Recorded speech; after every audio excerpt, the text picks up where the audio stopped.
कराची सरबराह जमीयत उलमा इस्लाम मौलाना फजल रहमान का कहना है कि दुनिया देख ले कुरान और नबी की हुर्मत पर उम्मत मुत्तहिद है। कुरान करीम की बेहुरमती किसी सूरत काबिल बर्दाश्त नहीं है। कराची प्रेस क्लब के बाहर हुर्मत कुरान मुजाहिरे से खिताब करते हुए सरबराह GUI मौलाना फजल रहमान का कहना था, उम्मत मुस्लिमा ऐसे वाक़यात को अपने खिलाफ ऐलान जंग समझती है। अगर मुसलमान बिफर गए तो कुरान अर्ज़ पर तुम्हें जगह नहीं मिलेगी।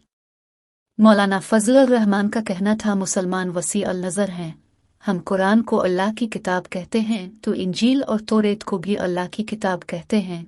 हम मोहम्मद को अल्लाह का नबी कहते हैं तो ईसा अलैहिस्सलाम और मूसा कलीम अल्लाह को भी अल्लाह का नबी कहते हैं। तुम अपनी किताबों की हिफाजत नहीं कर सकते, वो तुम हो जिसने तौरेत और इंजील का हुलिया बिगाड़ दिया है। उनका कहना था, हम तमाम पैगंबरों को अपना पैगंबर समझते हैं। तुम कुरान जला रहे हो तो तुम तन नज़र हो। तुम इस्लाम और मुसलमान को बर्दाश्त नहीं कर सकते।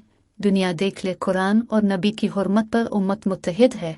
हम मिलकर मुतालबा करते हैं कि सफ़ीर वापस न बुलाए तो ये एहतजाज चलता रहेगा। मुसलमान ममालिक स्वीडन से अपने सफ़ीर वापस बुलाएं। सरबराह GUI का कहना था, कुरान करीम की बेहुरमती किसी सूरत काबिल बर्दाश्त नहीं है। मुसलमान अपने खून का नजराना पेश करके कुरान की हिफाजत करेंगे। अमेरिका और मगरबी ममालिक से कहता हूँ, तुमने इस्लाम को ख़त्म करने के मंसूबे बनाए थे, दुनिया से इस्लाम का नामो निशाना मिटाने की ठानी थी। तुमने दहशतगर्दी का इल्ज़ाम लगाकर इश्तिआल पैदा किया था। तुम्हारे चेहरे से लिबरलिज़म का निकाब उतर चुका है। इस्लाम भी रहेगा, ख़त्म नबुव्वत भी और कुरान भी रहेगा। मौलाना फजल रहमान का कहना था, आज का ये मुजाहिरा बारिश का पहला कतरा है। तहरीक आगे बढ़ती रहेगी। इसराइल पाकिस्तान में अपने एजेंट के लिए अक़वाम मुत्तहिदा में आवाज़ उठाता है।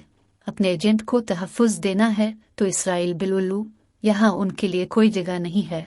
इलेक्शन के बाद हम इक़्तिदार में होंगे या नहीं, लेकिन इसराइल और उनके एजेंटों के ख़िलाफ़ तहरीक जारी रहेगी।